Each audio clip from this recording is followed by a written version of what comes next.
अहमदाबाद से लंदन जा रही थी।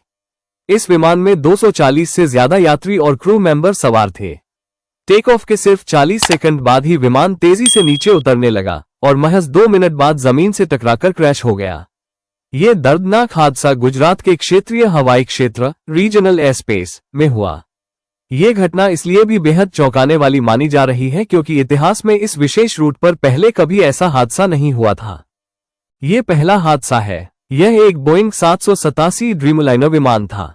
इस विमान का अब तक का रिकॉर्ड बेहद शानदार और सुरक्षित रहा है।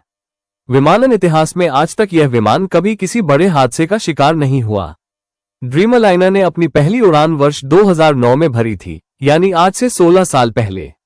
तब से लेकर अब तक इस विमान के साथ इस तरह की कोई घटना नहीं घटी। मैं जानता हूं कि बोइंग कंपनी का हाल के वर्षों में ट्रैक रिकॉर्ड अच्छा नहीं रहा है, खासकर उनके एक और विमान बोइंग 737 के साथ कई समस्याएं और दुर्घटनाएं हुई है। इस विमान में कई मैन्युफैक्चरिंग दोष डिफेक्ट्स देखे गए थे और पिछले कुछ वर्षों में कई उड़ानों में समस्याएं क्राइसिस भी सामने आई थी, लेकिन ये जो विमान था वो उनमें से नहीं था। इस विमान का स्पेसिफिक कोड नंबर VTANB था। अगर आप इंटरनेट पर जाकर इसे सर्च करेंगे तो पूरा डेटा मिल जाएगा। ये 11 साल पुराना विमान था, यानी कोई बहुत पुराना नहीं। ड्रीमलाइनर विमानों की उम्र लाइफ स्पैन आमतौर पर 20 से 30 साल तक होती है। इस उड़ान को जो पायलट उड़ा रहे थे उनमें कप्तान सहित सभी का कुल उड़ान अनुभव 8200 फ्लाइट आवर्स से अधिक था, जो कि एक काफी अच्छा और अनुभवी स्तर माना जाता है। इसीलिए पायलट्स को अनुभवहीन नहीं कहा जा सकता।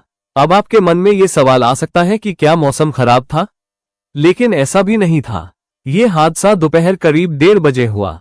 उस वक्त का मौसम देखा जाए तो तापमान लगभग 40 डिग्री सेल्सियस था।